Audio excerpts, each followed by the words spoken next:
Hello. My name is Owen Gribbons. This is Louis Blue. Last year, 2024, I think I read 20 books. I guess I'm about to see. Actually, I doubt I'll make it that far today, so I might be redoing all of this, but this is like a little test run. So to start, the first book I read of 2024 was called Ukrainian Night by Marci Shore. Of course, the downside of reading it all at the start of the next year is that I don't remember them that well. I remember this book pretty well. Ukrainian Night was a very interesting book. It had now been about a month since I finished it, but it remains fairly present in my mind. Back in February 2024, Owen thought it was pretty present in his mind. There were certainly strengths and weaknesses about the book, but I think its message and its intent are extremely admirable. The book filled me in so much on semi-recent Ukrainian history and opened my eyes to these people in an area of the world that can seem very complicated. You know, I've had a bit more space filled in since I've read this book, but it really was a great starting place to actually understanding this, very complicated political world they got going on over there. And you know, it looks like that anywhere that's close to Russia or whatever. And I feel like the complicatedness they almost use as it's part of their toolkit, so you don't look into it, you know? But more than just information of culture, politics, and the area, it opened my eyes to a lot of revolutionary action and political resistance on the ground. The only shortcoming I think Shore shows is it's not very factual, and it doesn't necessarily flesh out opposing viewpoints, exploring how true disinformation was, why it worked, etc. This is very boots on the ground. These are the people who are here. This is what they got to say. She doesn't flesh out the whole situation really, or talk to anybody who isn't on the street protesting, basically. Overall, though, a very unique showcase of eyewitnesses and characters directly opposing fascism and authoritarianism in our modern world. Highly recommend. 9 out of 10. Wow, I was feeling generous on this one. Maybe I got meaner as the time went on, because I probably would not give this a 9 out of 10 now. Well, and it's also very topical, you know. You gotta give it that, trauma score. Number 2. Crown and Sceptre by Tracy Borman. Like I said, I'm only writing this in February. A year ago. But this was one of the most entertaining books I've read this year. After finishing the year, I think that still holds up. I bring this book up quite a bit. Mostly whenever people talk about England, I'm like, oh, actually, I read a book about every single monarch of England. This book does exactly what I just said. It does what it tells you. It goes through every English monarch, starting with the Anglo-Saxons before William the Conqueror's Norman takeover. Borman really makes this a really fun read, and I learned a ton about English history. But now, if you would ask me who was king during some period, probably could not tell you. It gets really confusing. It's like,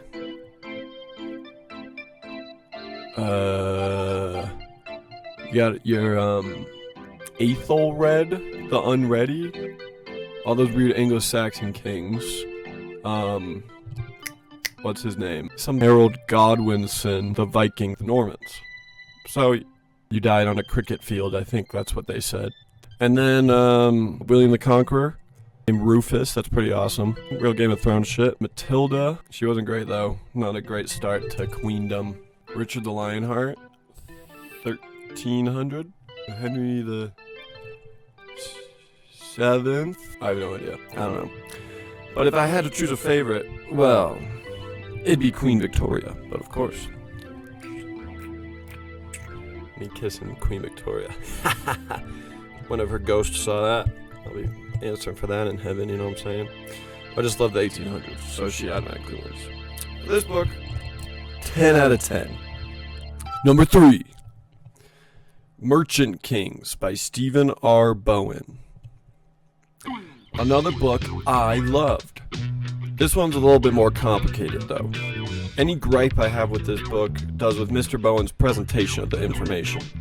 He makes it very much a story, which is very entertaining, but sometimes he throws out opinions or comments a little too informally. Also, sue me. I know they're historical figures and he can't make history more interesting or whatever, but his pacing really falls off. The structure of the book is it goes over like 5 or 6 dudes, merchant kings, who were kind of instrumental in certain parts of the world or for certain European countries in basically bullying natives to advance capitalism. You know, it starts with the guy who kind of did our first idea of a monopoly, and everybody thought he was a fucking psychopath. He was a psychopath, and now that's just our economic system, made by a psychopath. Thank you.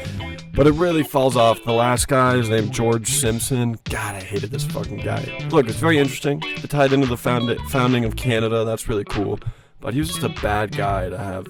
Oh, apparently he was second to last. I think the last guy might have been the Russian guy, actually, in Alaska. That guy's pretty cool. Pretty interesting. But, you know, whatever. Even without George Simpson, the information in here is so unique, and I've never learned about these men before. Honestly, every single one of them I think was new to me. Very important content that I think we should all learn about. Like I said, I don't know how much of this is really a critique on the author, just of stupid George Simpson. Screw that guy. 7 out of 10. Damn. Honestly thinking now, I feel like I'd give it an 8 out of 10. But can't disagree with myself a year ago. Just gotta trust him. Number 4. The Last Emperor of Mexico by Edward Shawcross. Holy shit, I love this fucking book. It was my introduction to what is now my favorite historical event. So he really got a leg up on that one. You know, he just found a really good event to talk about. It just ties in like a lot of my interests historically into this amazing narrative. And you know, it's not really Edward who does it. It's Maximilian, bitch. Maximilian Habsburg, bitch. Ugh. But like a big reason I love this book is just the story is nuts, like I've been saying. And Mr. Shawcross, he doesn't have anything to do with it, but he does make the story very compelling. It reads like a fiction novel. It's so fun. I feel like he's just dunking on Max and Carlota so much, which they deserve. So always a plus when you're talking about Maximilian Habsburg. It's very 1800s. It's got Latin America. It's got Napoleon III. It's got babes. Holy shit. 10 out of 10. I love this book. Go read it. Go learn about Maximilian, and let's go invade Mexico. Woo! Number 5. Everything Sad is Untrue by Daniel Nayeri. I do remember this book. Maybe a little bit less than the other ones. That's alright. I was very glad I threw this in as a little wrench to my history book marathon. What I loved about it is, well, actually it is history. It's just a different kind. You know, it's very, sure it's an adult man writing it, but it's very made for middle schoolers. It's about a middle schoolers from the perspective of our author when he was like 12 or 13. It's people's history. It has so much to do with culture and politics and religion. It's also just this kid giving a shit because he's trying to live his life. Sometimes you need someone's voice and eyes to be reminded that all these grand themes you chew on in history manifest themselves in every single person's daily lives. And you know, somebody who's not even connected to a lot of cultures that have to do with these themes. You know, European culture hood is just the whole thing I don't want to touch, you know what I mean? It's like, it's not very strong in me. So when you see a story about a migrant who's a child, and it has to deal with the daily life, but then also this cultural heritage that a lot of your family is pushing on you when you're trying to assimilate into an entirely new country and culture. It's crazy. Maybe it's sometimes better to realize that the themes aren't so grand and they're happening every day all around you. Be kind and help strangers. 9 out of 10. Number 6. Camera's throwing me off. Hirohito and the Making of Modern Japan by Herbert Dix. Herbert Dix, more like. The way I feel about this book is very similar to Merchant Kings. You can't get too far with that. Merchant Kings is just a skim over several men, lots of worldwide history spanning information. This is just a very in-depth look at Emperor Hirohito, and basically Japan, mostly around the World War II period. I do think the achievement of this book is phenomenal. The time and effort that must have gone into this research, and I bet he encountered kind of scary and dangerous obstacles potentially on the way. I don't know, you know, seems like Japan wasn't huge on the World War II. I don't know, maybe I shouldn't say anything else about that. Who knows? Regardless, it's a great book. Its shortcomings come in two things, really. One, Herbert Bix really gives you the hoedown on the 1940s Japanese government. I'm sure it's a great reference, but especially the start is such a mass of who does what, and not all of them are very important at all. He throws like 70 fucking names at you, probably more over the course of the book, and you're never gonna hear these guys again. It's just like, and then once again they dissolved the parliament and made a new cabinet seat with these guys as Minister of Bam, Minister of Bam, Minister of Bam, and you're like, whatever, god damn. It paints the picture well of the mess that Japanese government was at this time. Just two heads barking at each other, I guess. But good lord, I don't need to read it. Just tell me about Hirohito. I also wish Mr. Bix had given us more of his analysis and opinion at the end. For 650 pages on this man, I would expect such a thing. Very abrupt ending. The book is also full of analysis, I guess, throughout. It's just, weird to write that many pages and then not have like a little send-off where you're like, he reflected these themes of Japan at the time. Maybe it sounds so weird. Maybe that's what you're supposed to do with biographies. I don't know. But I did learn much more about Japan and learned I was part of a potentially harmful, ignorant group of people. About Hirohito, I think I was just part of the people who was like, seems like a chill guy, whatever. He was not a chill guy. He had a lot to do with World War II in Japan. So thank you, Mr. Bix, for your hard work and dedication to making this book. I learned a butt ton. 7 out of 10. Ha! Number 7. A Tale of Two Cities by Charles Dickens. I loved this book. Man, the classics are so good. Dickens has a unique style, one that paints grand, dark scenes that hint at the undercurrents of time and humanity. The 1800s writing, as well as the way all of our disparate characters lining up at the end, had me reflecting on if Dostoevsky had wrote this book, my favorite 1800s author. Two very interesting men, Dostoevsky and Dickens. My thoughts, at a glance, are that Dostoevsky tends to tell very personal focused narratives on the struggles inside of men, on these weird social outcasts and stuff. This book portrays a much larger struggle and evolution of time. Sheesh. Alright. I do have some analysis, though. The thing with the classics is everyone always insists things are symbolizing things, or whatever. You're getting locked out, pal. I mean, I'm sure it's true, but it just adds this whole layer. That is to say, I love the narrative and the story, but at the end of the day, it's another class tale of a bunch of lower class and down on luck people sacrificing themselves for our ex-nobleman and his sexy blonde wife.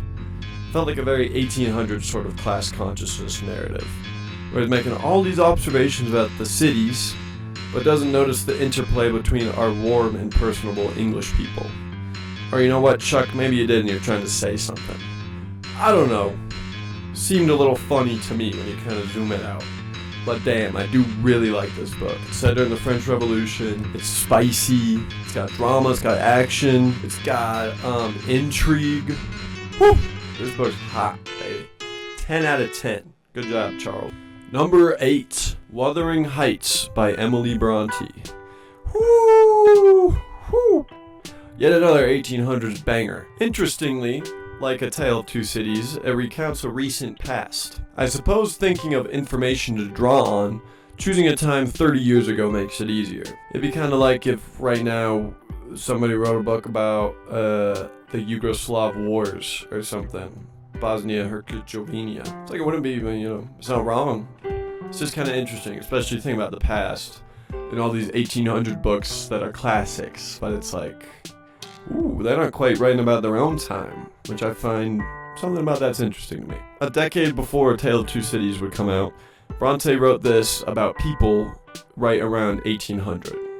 So she wrote it in like 1820, but it's set in 1800. I love how both of these books have made me realize how much the 1700s are the 1800s.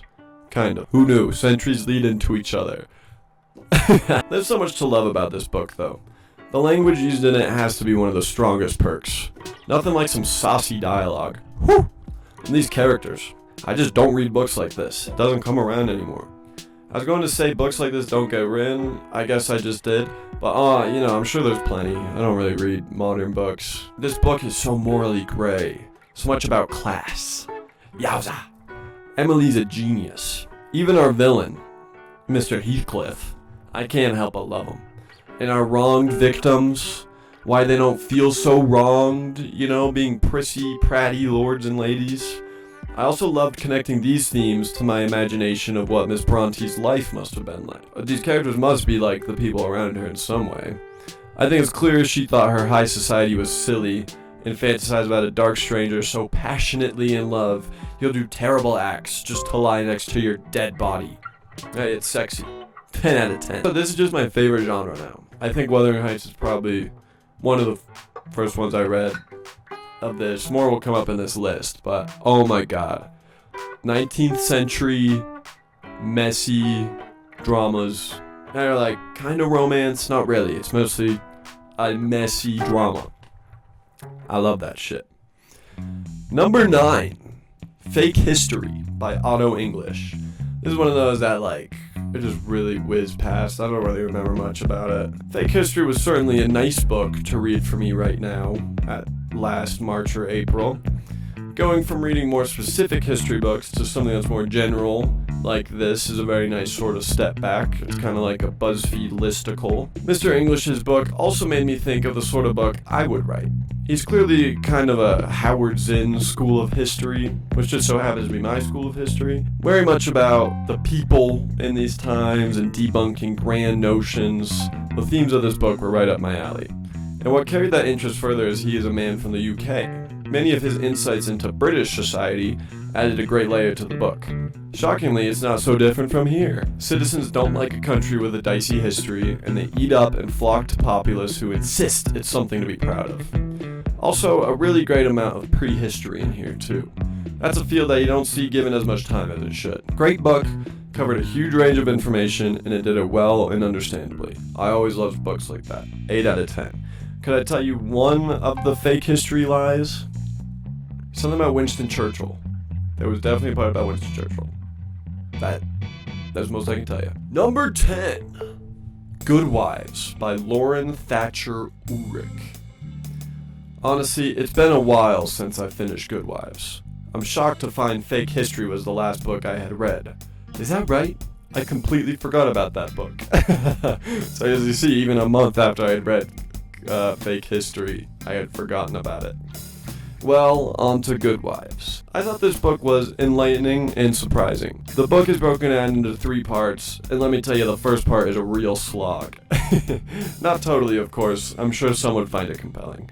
I just didn't expect this to be quite the academic text that it was. I thought it was going to be much more pop history, like I've been reading, I guess, this whole year. There's a lot of tables and graphs talking about ladies' economic roles and the amount of butter being traded in the colonies. God, shoot me, I don't want to read that. I did really like the light it shone on the world of pilgrims. Shoot me. Alright, I liked the light it gave me. I never much thought about this world, but through so much evidence in court cases, Ms. Ulrich paints these people so well, so fully human. I used to be one of those who thought of and painted in conversation New England pilgrims as scary, crazy religious, freaky as hell, and that's all partially true. This book makes them much more real. They're not scary, they're kind of funny actually. Many of them seem to care very deeply about the community, justice, and supporting one another. Not such a bad time, man. That's cool. The part that I really enjoyed though in the book was the last section. It honestly became as much about the Native American tribes as well as the women at the time. What an interesting situation to unpack and explore.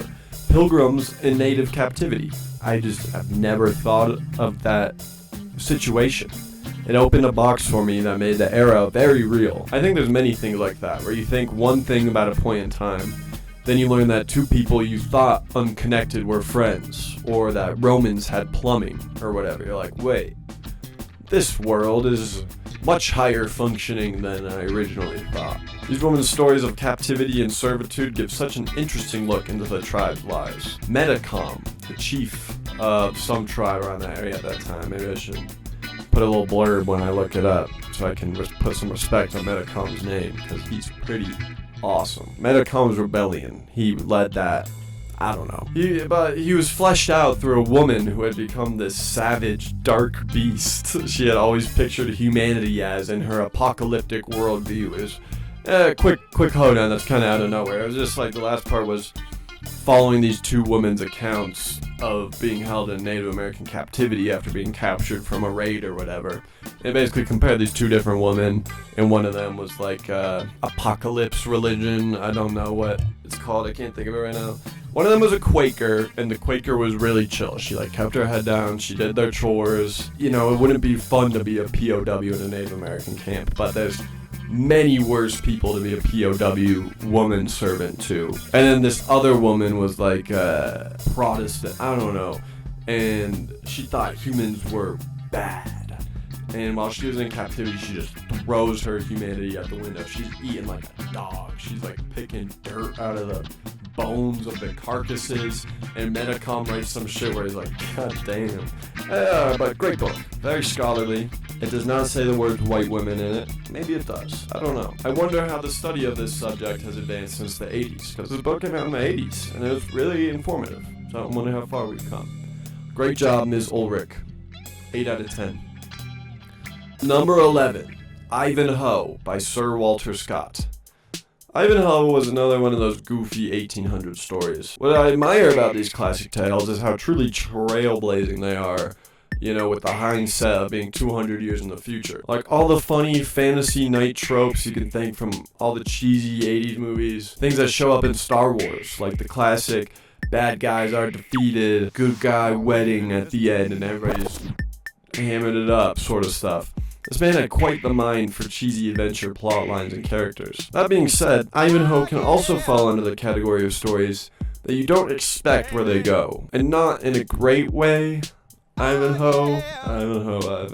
Another aspect of 20th and 19th century novels. Sometimes you hear about a story with a crazy concept, and really the whole story is a whimsical character study of some like racist professor and all these weird aspects around it, and you're like, what the heck am I reading? Looking at you, H.G. Wells. Frickin' Man on the Moon. It's not quite as bad as The Man on the Moon. I hated that story. But this book is not about Ivanhoe. Like, barely at all. Really, our main characters are the two Jewish travelers, Isaac and Rebecca.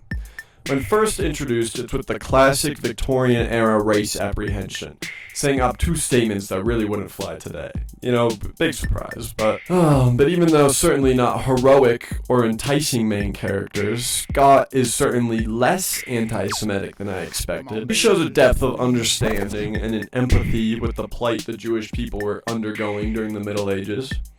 On the other hand, almost every single plot point or scene in the book is because they are being bullied and harassed, or one of the other characters is verbally assaulting them. And really, there's not any character I actually liked. Wamba and Girth are fun, but are minor parts and really do slip into this jesting, but really kind of butthead-like jabs. Like, it's not clever. It just gets kind of mean. You're like, oh, these guys suck. Loved the medieval world we were in, though. That shit was awesome. I love that the Crusades had a lot to do with it. You know, these crazy Normans and the Anglo-Saxon underclass. It was like, it was just set in this perfect time I was into, right when I started reading it. I was like, oh shit, this is like maybe a generation after the Norman Conquest. That's so fucking interesting. Like, how many books do you read set in 1100 England? Not many. I love that. The setting, the vibe, the iconicness of the events that happen truly elevates Ivanhoe to deserve the classic position it has attained. Moreover, it is one of those only fantasy books I've read that actively incorporates very interesting parts of history into it, like I was kind of just talking about. Making me think about the era they live in, what the events around it are, what transpired in the real world that is different from the book. Great book, an impressive historical narrative that was clearly backed by a curious and strong mind with a large interest in his country's past. And you know, very cool that a lot of our tropes come from just a dude who was a dweeb about the medieval ages and knights and shit. But not the greatest at writing characters and their development. Let's just say that. 7 out of 10 from me for Ivanhoe. Alright, where was I? Number 12, Fossil Legends of the First Americans by Adrienne Mayor. Man, my hair looks so stupid on this camera. It is what it is. Fossil Legends of the First Americans is a type of book I call the people's science. What was I on when I wrote this? You know what I'm saying? Haha. Not really. I just made that up. But that's to say, it's the type of book that is so packed to the brim with research and facts that you would assume it would have to read like a textbook. But Peur does a great job at presenting all this information in quite an engaging way. The human element, not to mention the opportunity to relate epic myths, creates quite an engaging story structure. My only gripes with this book would be how she organizes it. I understand people in similar locations share similar legends, and each area's unique geography created unique situations and fossils for each tribe to try to make explanations of. I just think she kind of jumps around a lot. Certain tribes range over a huge area and are really mentioned throughout the whole book. I think it would have been better to break it down by either idea or like types of myth these people are telling, or possibly something of a timeline as Europeans interact with more of these people. That is to say, this is a huge amount of information. Any book that compiles it into something that is actually entertaining is a huge accomplishment. As with any book regarding native tribes, I learned so many new things. The native cultures and people just show with any small effort of looking at how deep their knowledge and history are. This book is actually crazy. You should definitely check it out if you like fossils, folklore, myths, or anything regarding the history of America, or obviously Native American Indians. This shit is so cool. It really blows your mind. It's a literal connection to the past where people were being carried off by giant monster dinosaurs. Like, these people have myths about being carried off by giant birds. That was real. That's real. And mastodons and stuff like that. It's just cool freaking stuff, dude. The more you learn, the more confusing it is as well to imagine colonizers' behavior and blatant disregard for them, their traditions and their knowledge. You know, as always, you learn anything, you're like, how could anybody come in here and see what's going on and just be that stupid? I mean, I guess if you're motivated by money, then you can just claim to be stupid. But you know what? I think they were all cynical and knew what they were doing anyway. But God bless you, Adrienne Peur, for spreading this information. 8 out of 10. I wrote 7 out of 10, but you know what? 8 out of 10. No, you know what? Let's stick with it. 7 out of 10. Number 13, Great Fear on the Mountain by Charles Ferdinand Ramuz. Woo! Yo, I'm so happy we got to this one. I loved this book. This shit was so cool. Huge Great Fear on the Mountain fan right here. Common readers of my book reports, that's nobody, will know I'm typically partial to stories from 1800 to 1945, sort of. Could extend that back to 1750, I'm sure. But this shit's baller. Another one of those horror stories from back in the day that sets the tone so well for a story archetype that we see all the time today in our movies and shit like that. The images coming to my head were exactly like modern horror films. Something like a A24 or The Vivitch, Robert Eggers. It had all those classics, really. It had the freaky mountain. It had the looming glacier. It had the gray weather and spires. A 20-year time span story of horror.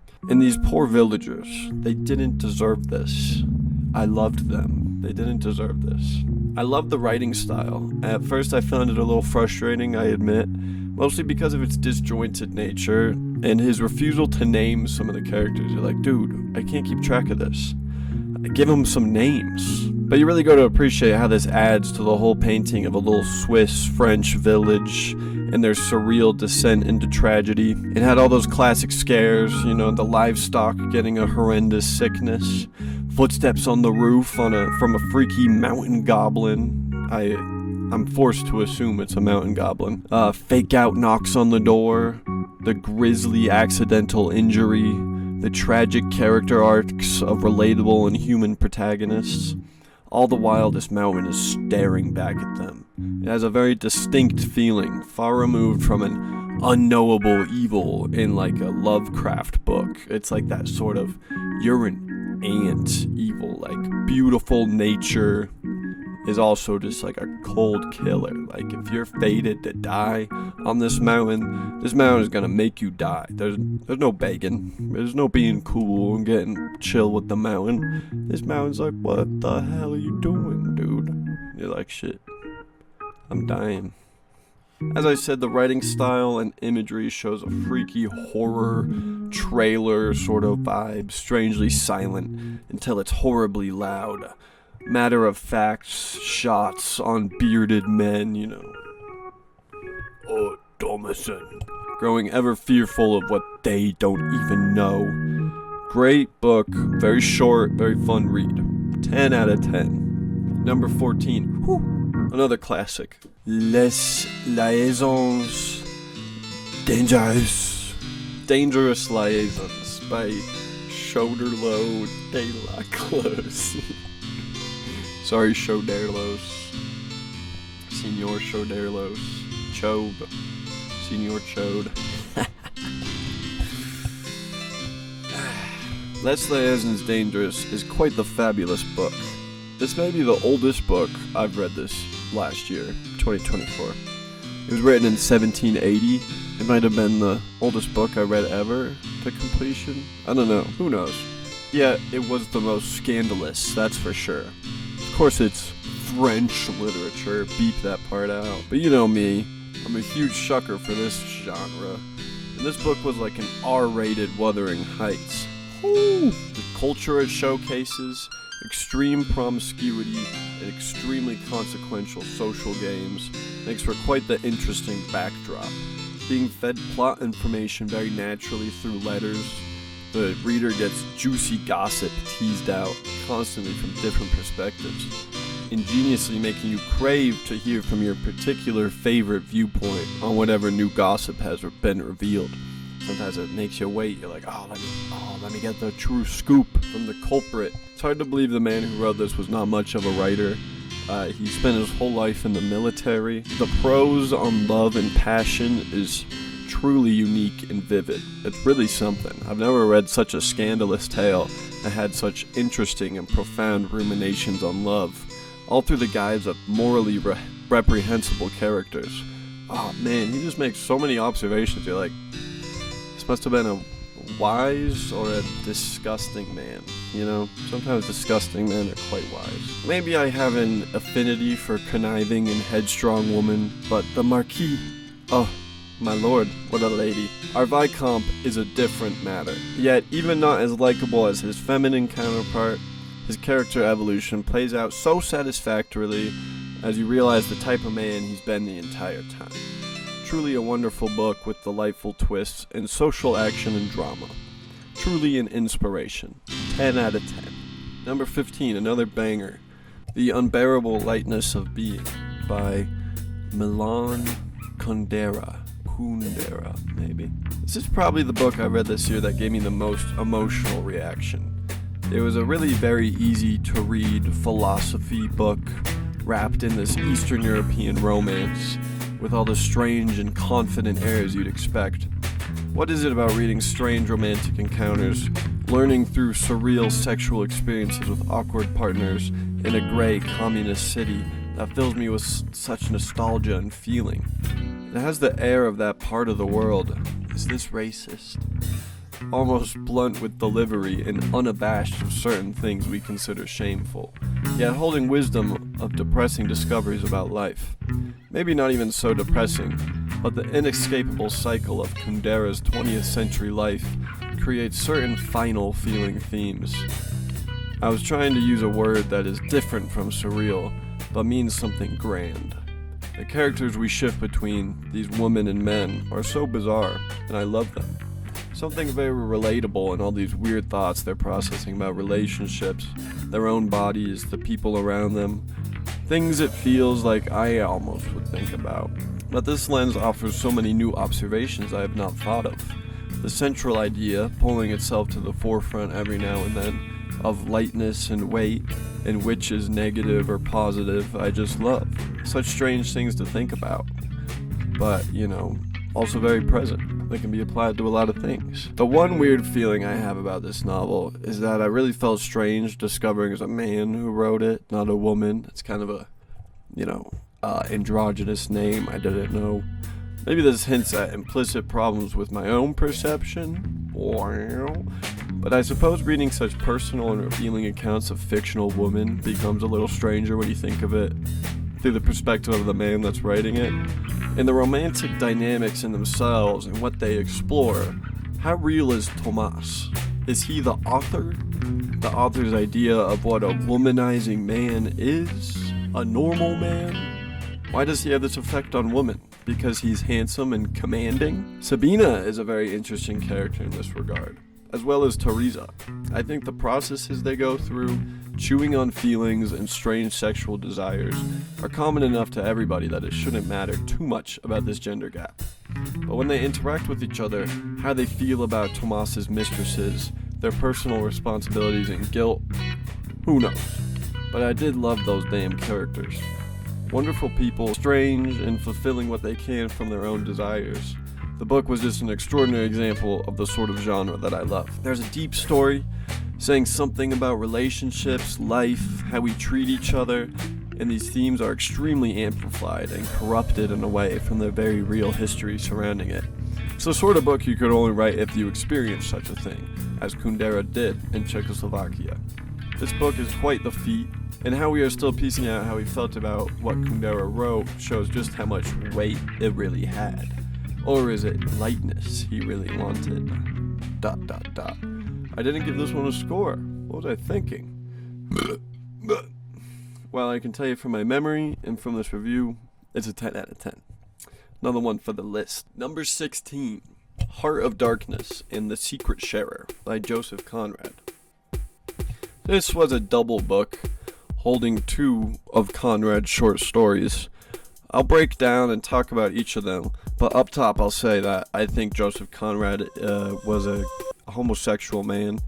I also find both stories and their themes strange, and at once having parts that justify them, as well as parts that are just mostly confusing as to the man behind the stories.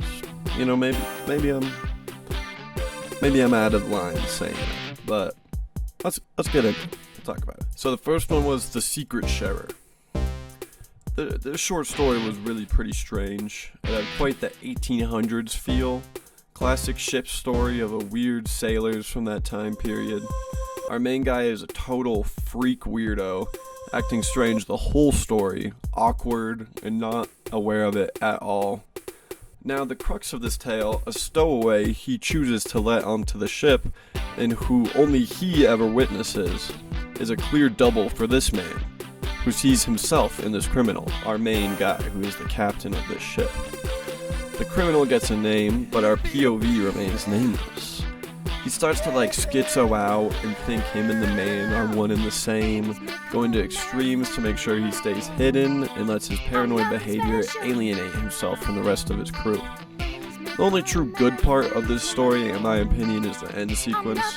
Without spoiling too much, the landscape-based horror, the use of light builds great tension and makes for a dramatic and striking climax. I think, though, that nobody ever seeing this man leaves this huge possibility that this guy never existed. I guess that maybe that doesn't matter. It's just about this naive young man's emotional journey to grow and become a man of the sea. But I think the message lays at something darker. A desire for a growth journey, perhaps. A self-fabricated guilt of naivety. Or an inclination to schizophrenic hallucinations. From the start, the captain acts very strange and is not close to the crew. Then this man appears. One and the same, he starts to think. A strange story, but the more fun meaning doesn't seem to be what he was getting at. Shows what I see in Joseph Conrad, I suppose. A little nonsensical me. To underscore the point, the imagery is very homoerotic. Really the story itself. I suppose the sailor backdrop lends itself to male camaraderie. He just loves this guy. And they whisper in each other's ears at night in their tiny bedroom, and they cuddle in the bathtub, and they drink milk together. I made that last one up. That's chill. I just like thinking of this colonizer bloke being all struck by male beauty and whatnot. I mean, the males are beautiful. It's for real. The big one in the book, Heart of Darkness. Maybe you've heard of it.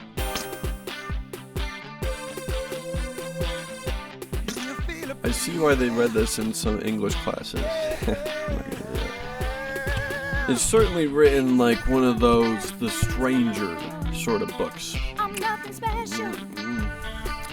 Short but loaded with half-glimpsed looks at deep concepts and images you can slap any amount of metaphors onto. There were a few things I appreciated about the book, and a lot of things I didn't love. I think the very fact that it is a story about colonial Africa by a man who actually worked there as part of the companies controlling the continent at the time, that gives it a lot of importance. It's like, shit, he was actually there. It's not good what he was doing, but he was actually there. A lot of the stories gotta be based on what he was seeing, bro. It's crazy reading a section of the book, a particularly intense image, and thinking a second later, like, he was there. He probably saw something like that. On the flip side of that, there's other content that you might react negatively to, and then think, wait, is this based on experience? Interesting double-edged concept. You're like, I don't think you're a trustworthy guy, Joseph. That being said, it wasn't necessarily the narrative I expected from a man who had worked as a colonial merchant or whatever. And as I mentioned, this is obviously where the value comes, and what kept me reading. It was just strange to me how much more anti-capitalist it felt, much more so than anti-colonial. Since colonialism is an extension of capitalism. It reads almost like a 90s anti-office work sort of protagonist, talking about the worthlessness of work. We're supposed to be free. I agree. That's cool, but it read to me like his spite at everything involved with the project extended to all the men working, including the enslaved Africans. It's like, sure, he's horrified with the system, but he's also horrified with these people, and that he has to be here with these people, and what the hell are they doing, and this is evil, or whatever. And you're like, well, maybe you should think a step further. He's getting there. They just don't mesh with his view of reality. The enslaved people, that is. And that's what I feel like is at the core of the Heart of Darkness. It's just so hard to believe the world is the villain when he's, Africa, when he's describing a beautiful natural place that they have conquered and enslaved the natives to work, and he has no business being there, and they're really pushing the envelope. There's a guy going crazy out in his hut in the middle of the jungle. Well, shit, you threw him out in the middle of the jungle. What do you think's gonna happen? Throw a guy on top of, what's that peak in France? Mont Blanc? Whatever. Put him there for 2 months, he's gonna be crazy. There's nobody around. He recognizes this, that he has no business being there, but more out of spite and disgust for the land. It's interesting because there are a few passages that really made me laugh. Our main man is almost a chill dude. He's honestly very libertarian, independent in nature. Similar to our ship captain from The Secret Sharer, he's highly observant and, intelligent. He's also really weird and doesn't really make friends with anybody. Nobody wants to be friends with him. This makes him stand out and gives him likability. Yet his conclusions of his situation are just too harsh, and he doesn't think about the implicit reality very much. Like the groundwork of why he hates it or whatever. You weirdo. But whatever, I suppose it's no surprise the colonizer man who wrote about colonization wasn't as woke as I thought he was going to be. It's alright. He's lashing out at the system, that's cool, but he's directing it at the people around him and what he sees. So, yeah, we've all been there, but we haven't all been to Africa to collect ivory. It's just painted as a certain story before you read it. I just had a certain idea, hearing about it since high school or whatever, and I didn't find it to be quite that way. But the character of Kurtz, the whole literary illumination and climax of the tale, this is where it lost me. Conrad writes this dark suspense build-up very well. He immerses you in the time and place. As I said, you can tell he's pulling from real memories, and I find it fascinating as he describes new characters and settings. But his transient writing style, which reminds me of other works around this time, just did not satisfy me for the end sequence and conclusion. It's like the 1800s classics thing, where they say a whole paragraph, and you're like, okay, I didn't really follow. There's not really an impactful statement. And a fair amount of it is some words and phrases that you don't know as well as somebody in the period would, sure. But, like, I feel like when it's darker things, you know, they're not saying it outright anyway. So they just kind of imply something, and you get the vibe of it, and you're like, holy shit, is this what happened? You're kind of scared that it is what happened. Or even when they do use the words explicitly. Like I'm thinking of in The Idiot, when Nastasia Filipovna runs away from the wedding, and they're like, yeah, after she left the wedding, she went to an orgy, and then went to St. Petersburg afterwards or whatever. I was like, no way they really mean an orgy. And I looked it up, and it was an orgy. Nastasia! Oh, my angel. Fine, go to your orgy. Alright, back to Heart of Darkness. I'm lost in. And Kurtz and his assistant are strange, and not in the same way we've been seeing. I suppose it makes me think of an author like Roald Dahl. In the fantasy world, they create great impressions, but when it gets European about something from that continent or some man, it often confuses me. It's just hard to piece together some of these characters and interactions.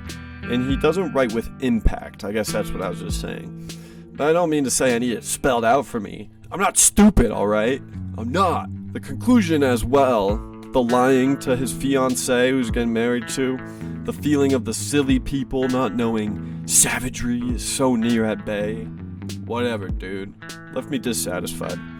Maybe I need to re-examine. Just one of those vague English books you can slap a bunch of metaphors on. I don't know. Also homoerotic writings of these sexy, awesome men.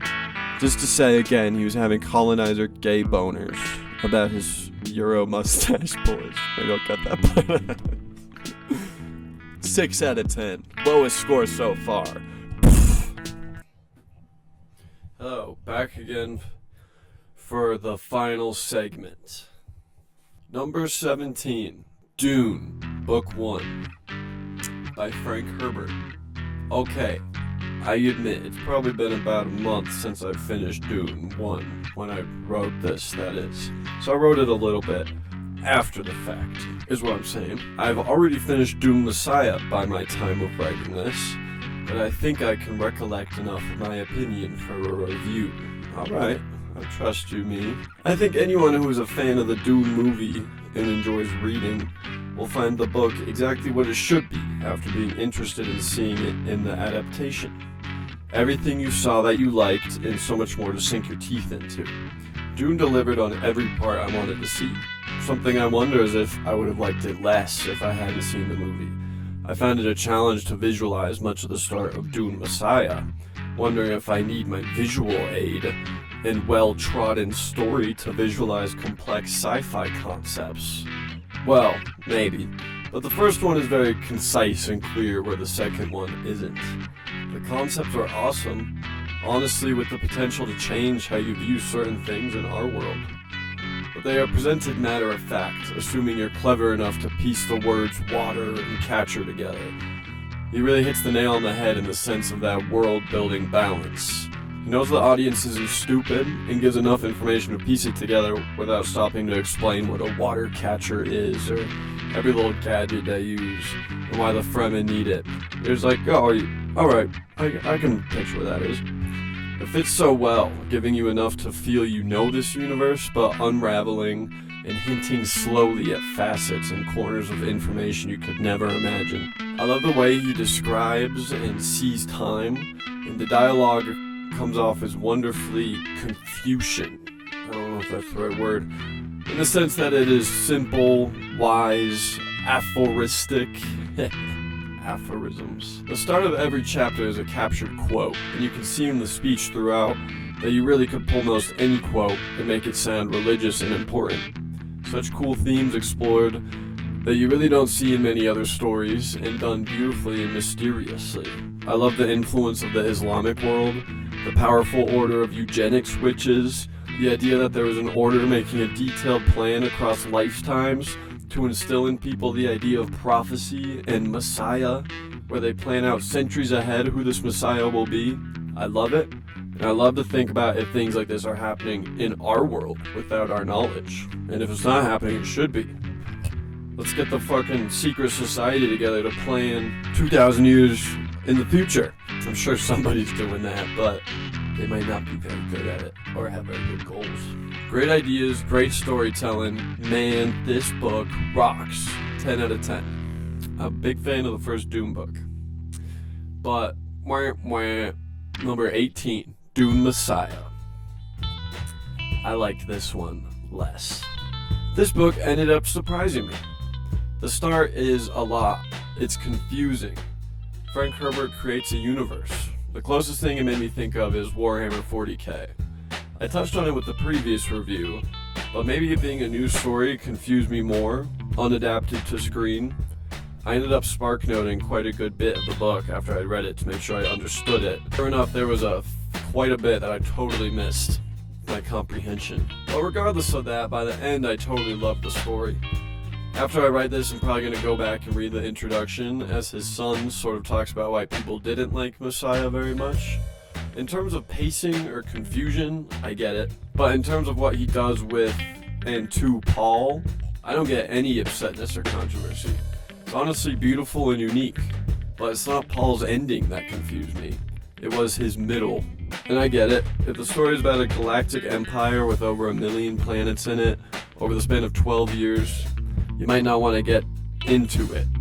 The focus of the story will be your point, the coda to this idea, the idea of a reluctant messiah, aware of his terrible effects but unable to stop it, choosing to take the mantle and be the best he can be at diverting what he sees again. But like some of these morals, they leave you wanting a bit of an explanation. Paul killed 51 billion people? How? Is this our good guy or bad guy? That's part of the fun, of course. It's ambiguous, you don't know how to feel about Paul. He's clearly wise, intelligent, clever, kind? Maybe not kind, but I want to know a bit more of the meat of this message, you know? He lives in his prescience and it kills him. So how does this lead to his ruling and killing 50 billion people or whatever? Because of the fanatical Fremen? But every single Fremen we've met is like pretty intelligent, emotionally, politically, and logistically. What is this ravenous fighting force slaughtering innocents? Is it just because they put up resistance? I don't know. It's like, Jesus, dude. I understand the point. Just desired a bit more meat on what Paul running the universe would actually look like. I suppose that's even more the point, that a godman with future sight still can't run a damn empire. But with that being said, the end is really quite strong. There's a few plot points that feel dropped or placed in and not expanded upon. The members of the conspiracy to kill Paul and how they interact with each other, which is not at all except for the beginning, is especially confusing. We're presented a scene early on clearly showing our antagonists, our opposing forces to Paul as our figurehead, but they don't do anything, plan anything, communicate anything, or really succeed in anything together. I guess this makes sense. As it's said multiple times, they don't make sense together as a conspiracy group. Yet it totally comes off as an unintentional red herring, completely indecipherable in the book. The layers of the plan somewhat come through. Hate, or Duncan, Idaho, was sent to kill him, but in reality, they were experimenting to see if a Gola can be returned to its previous memories.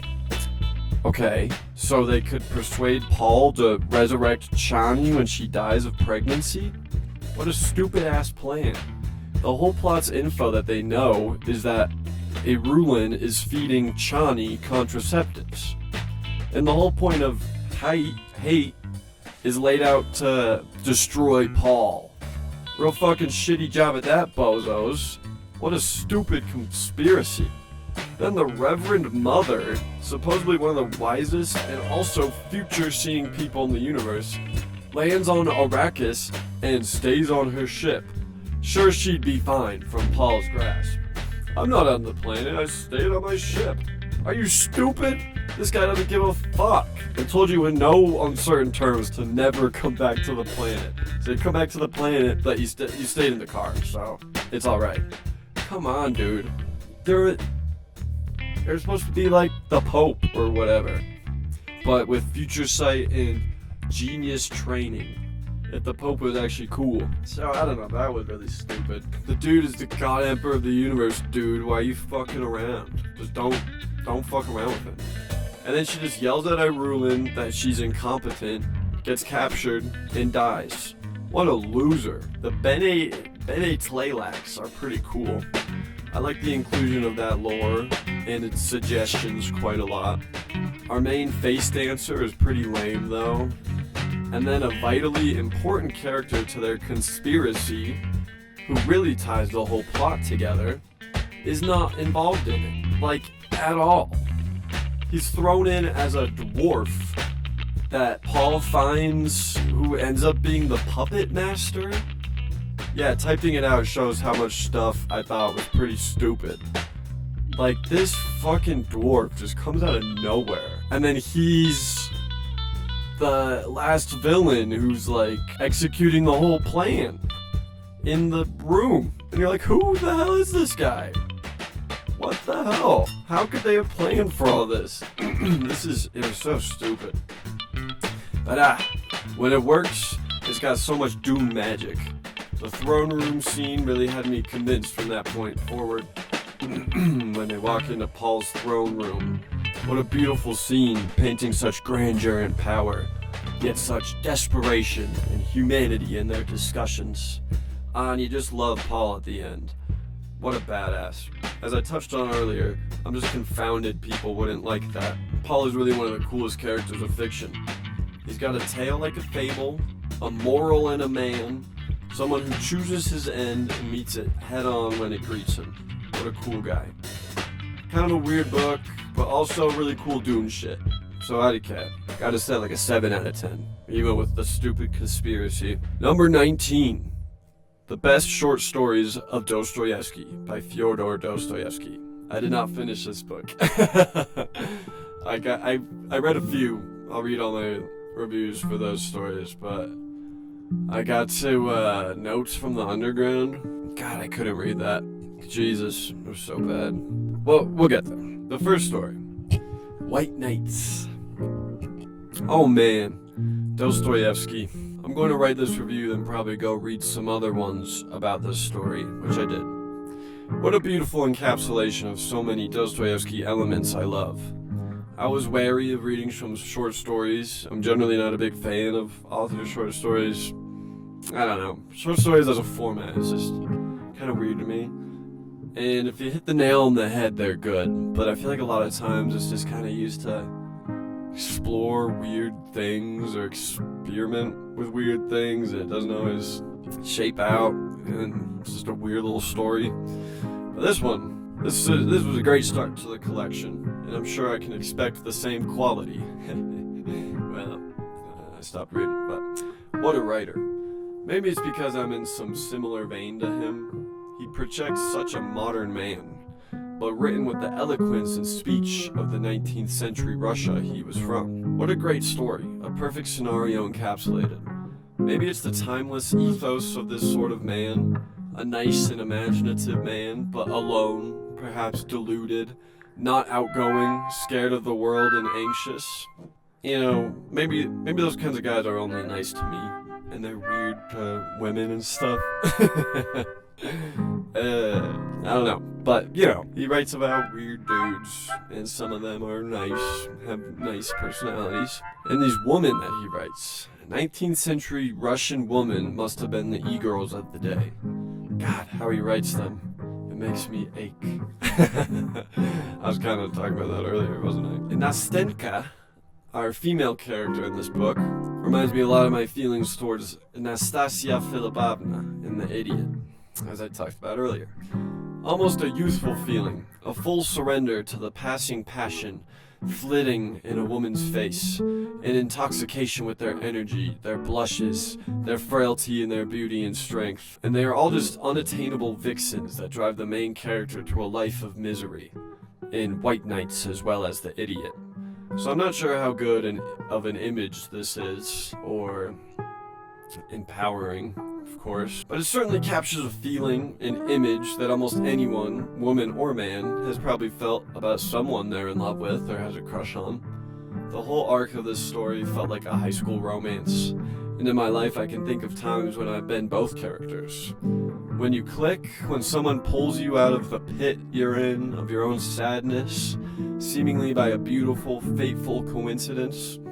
Someone you love, someone you confide in and feel immensely for, but at the end of the day, one of you is tied up, focused on someone else, enlisting your wonderful new friend for help in your love schemes, and praising them for being so willing and non-romantic, not falling in love with you.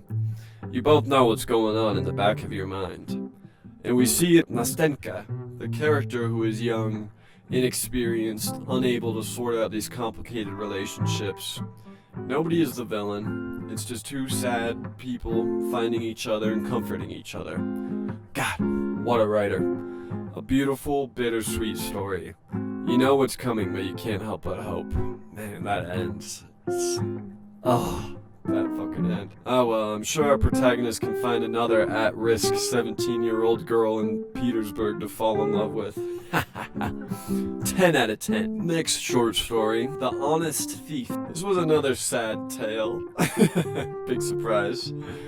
Another, but a different feeling captured. One of shame and redemption. Question mark? It's harder to place this one, as it affected me less, much less relatable, certainly sadder, like I said, in a different way. We see many of our archetypal Dostoevsky characters. An underground man, like we were talking about, the housekeeper with a good soul, but not an ounce of imagination, and an old soldier who is the current lodger of the house. He seriously uses these same characters in like every story. But I like the direction of this one though. It went a little left field, a little degree of separation, a little story within a story. Our homeless drunkard captures many human feelings, albeit intense ones, that hopefully nobody is feeling too closely. That feeling of being pathetic, of truly trying your hardest and knowing you're not good enough. A sort of sweet connection with someone that you resent because of how much they help and listen to your problems without asking for seemingly anything in return. And the conclusion, sweet and silly from our provider's perspective, torturous and the perfect coda for our drunkard.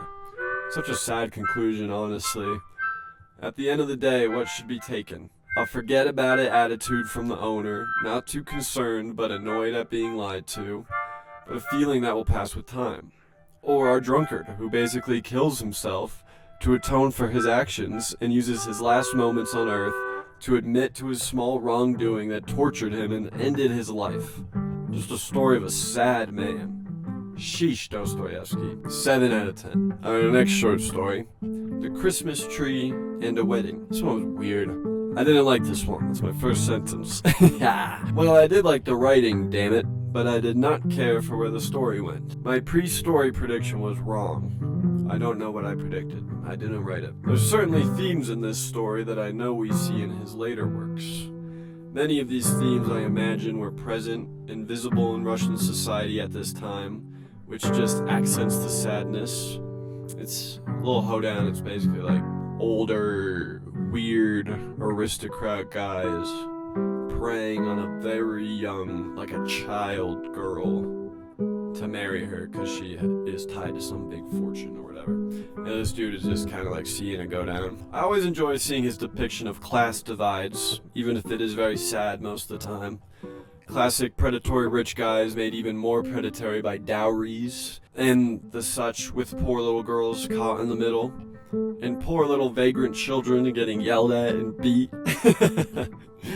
Yeah, those vagrant children. It was enjoyable though, gripping, but I did not enjoy the end. There was no real point, I feel like. And I'm pretty sure his last line is not that big of a deal. He's just saying, oh, he got his money all right. Like, damn, bro, this girl is crying and will be in this nasty dude's clutches for who knows how long. But he got his money. That's all he's got to say about it. 6 out of 10. Weird story. I don't remember this next one at all. The Peasant Mary. I have no idea what happened in this one. Well, this is really the first nice story from this collection. I know something Christian is going on here, At least I'm pretty sure. First clue is obviously the title, seemingly very referential to the Virgin Mary, of course. I don't know much about what the Virgin Mary did, lol. I guess she, gave birth to Jesus, but was a virgin. Yep. It's almost like Dostoevsky is Jesus, but I'm not super confident in that. Really wish I remembered this story. Just a great sort of visual and message, vague yet clearly moral and possibly referential. A great pull to start. This story seems to be the only one so far that is based directly in Dostoevsky's life. I don't think I've read any stories of his like that, and I loved hearing his actual personal voice, sharing things about jail and his life, a Polish political prisoner he's met in Siberia, the population thinking he's in jail for murdering his wife because of a story he wrote. Okay, I'm remembering a bit of it now. I remember him being in prison. I love this man, and I will greedily take whatever detail he leaves about himself. I love Dostoevsky. If I could travel back in time and be a alcoholic gambler that gets to travel around with him, maybe I'd do it. Maybe. It's just different to hear from someone in their own words about their life, no matter how many others have biographized about it. The Peasant Mary is a great character. It's a very sweet childhood anecdote I quite enjoyed. It's like I remember him in jail, but I don't remember his story. But it's how it changes him in the present, and what he carries forward from it that really makes me think of Christian symbolism. Surrounded by the rabble and sin of fellow man, abandoned to their own pleasures, he recalls another man of the sort of rabble he identifies around him. But this man, for no reason and with no connection, shows immense care and kindness. Dostoevsky awakes in the jail and feels miraculous. A new place and happiness in his heart for his inmates he was judging just before. His last comment also makes me think of the Russian aspect. How much of this story is rooted in Russian pride. A very nationalistic sense of strength and pride in your people. The spirit and culture that diffuses down to the very lowest rung of the social ladder clearly accentuates this with his comparison to the Polish man. How he'll never know. Interesting little tale, heartwarming, and with a surprising amount of implication and imagery to sink into and reflect on. Wish I remembered it. Now I'm going in on Notes from the Underground. I was going to power through these stories for my last book of the year, but holy shit, fuck Notes from the Underground. It's not that bad, I'm sure it's like smart and stuff, but oh my god, Dostoevsky putting blocks of text for pages about some stupid musings if human desire can be a mathematical equation. Holy shit, I don't care. I love Dostoevsky because he generally balances these things. Typically extremely depressing musings and messages of the modern world, and then weirdo, goofy characters talking gossip and kind of making you think about what Russia was like and if he knew people like this. But this was just some lame-o loser whining about how he actually likes being sad or in pain and stuff, and smart people don't do anything. Only simple men can focus on being active or choosing a vocation. This would all be fine if this was a real character. This is just ramblings that your friend says and it pisses you off a bit because it's just pathetic, and someone would only think of life this way if they've never lived. Obviously this is in the Joker shit vein of narrative that we've been seeing in all these short stories, but without the character, it really is just some whiny Joker shit. Honestly, this reminds me of a lot of our man from White Knights, but good lord, what a far and away better story. And you know, I was flipping ahead a bit and saw how long this goddamn story is, and how eventually there are some sort of characters in the plot. What a stupid way to start your story. Just some dude arguing with a wall about why life actually sucks, and if you disagree, you're stupid, and in the future, everyone's life will be completely known by mathematical equation. Whatever, dude. Fine with me. Also a lot going on in my life, and whenever I've actually been getting time to sit down and read, I'm just like, this shit again, Christ. Yeah, a real wet fart from Dostoevsky on this one. 2 out of 10. Lowest score of the year. Notes from the Underground. Alright, we're at our last review. Number 20. Children of Dune by Frank Herbert. Children of Dune was quite the trip. What a wacky book. I think this is my favorite of the Dune series so far, and after reading the next one, I still agree with that. And you can see a lot of the first two in it. I think what both works for it and what bogs it down can be seen reflected from his first two books. I was going to start with the strengths, but the order of the book does not really start with the strengths. There's many enticing plot elements in typical Dune fashion, but where the start lags has many shades of Dune Messiah involved. By far the strongest allure is our two newest protagonists, our freaky psychic twins. Throw any magical twins in and I'm hooked. But they're so cool. This whole plot makes Paul look like a chump. Leto is a huge boss. The man becomes a worm god. Wow. Forsakes his humanity for humanity. He's worm Jesus. Shai Hulud. Oh my god, I just realized he's literally Jesus. Cause Mob Deep is God. Oh man. But the Philoso talk comes back strong in this one. I felt like it was kind of a weak point in Messiah. You know, I definitely appreciated the overall wisdom and message of the story, but Paul is in a declining state throughout, plagued by a labyrinth of visions and threads that life turns into in his ever-expanding horizon of his prescience. He's already losing his wisdom, already has made his most regretful decision.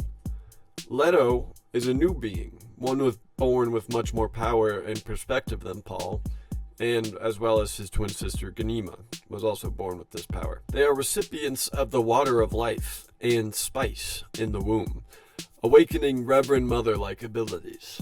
Leto totally chumps Paul and says if you had some nuts, you'd have turned into a worm, and then turns into an indestructible worm-human hybrid. That's so rad. That's so fucking rad. There's so many other plot points I can't even focus on because I'm so hyped about Worm God Leto's reign for 12,000 years or whatever.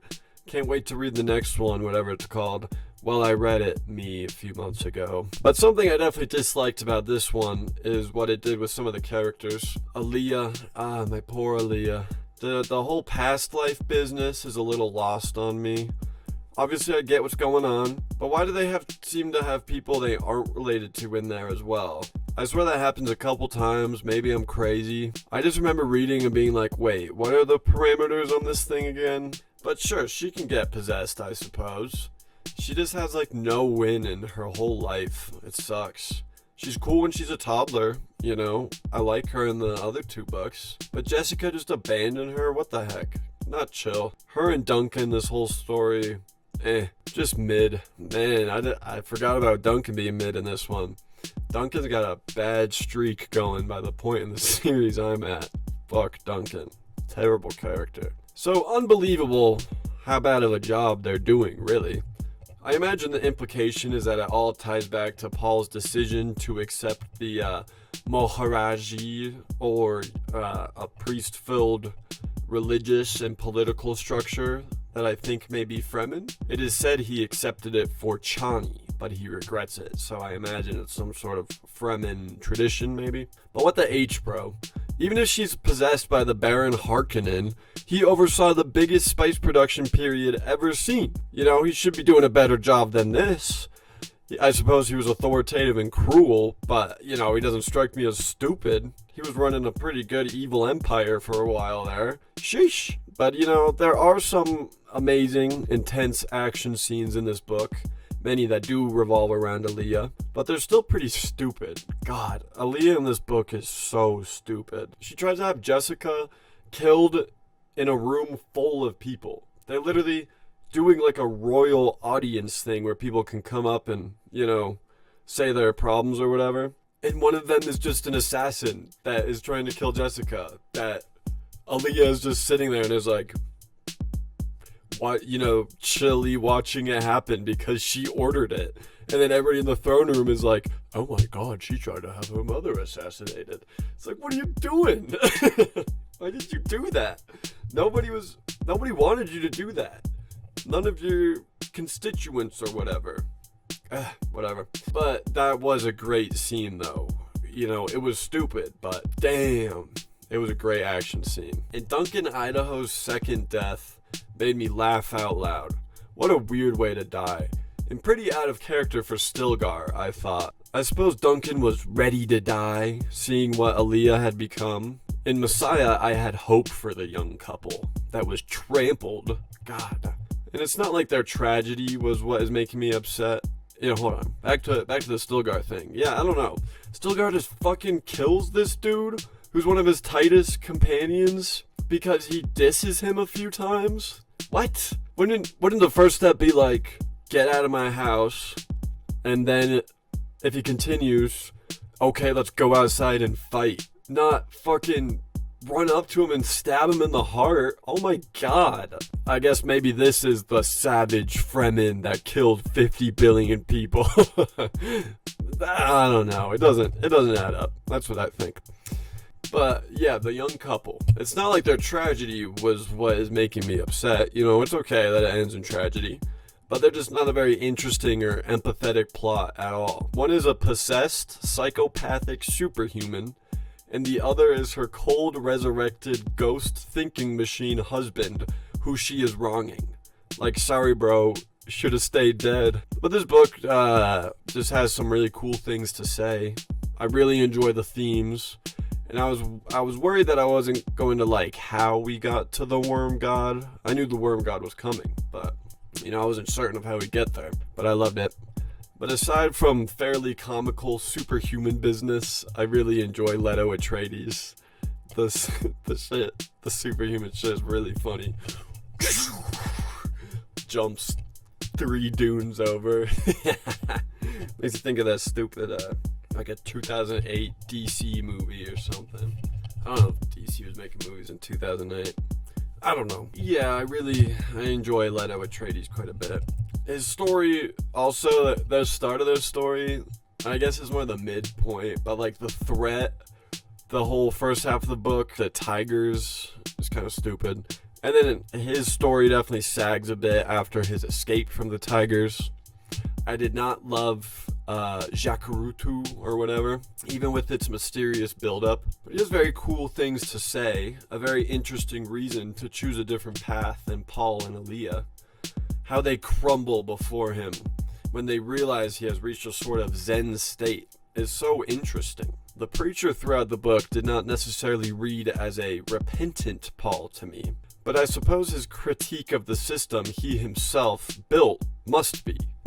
But that interaction he has with Leto atop the dune, what the in a good way, if I remember correctly. He is nothing, fading and losing parts of himself, aging at a crazy rate, horrified and mesmerized that his son has chosen this impossible path he himself could not take. He knows where he stands and what he has done. What a powerful meeting. All after Leto fucking flew through the air and karate chopped Paul's boy guide in half. That shit was awesome. Just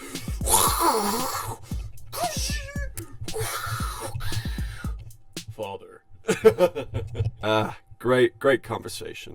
Great actual end for Paul. Very pathetic. Very fittingly, I think.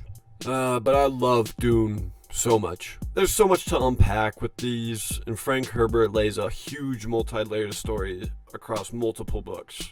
It's just like the first book series I've really been into in a long time, and I think it keeps up with itself. It definitely changes. It's a weird one. Each one has its unique pros and cons. Children of Dune continues the awesome series and delivers a great new burst of energy. 9 out of 10.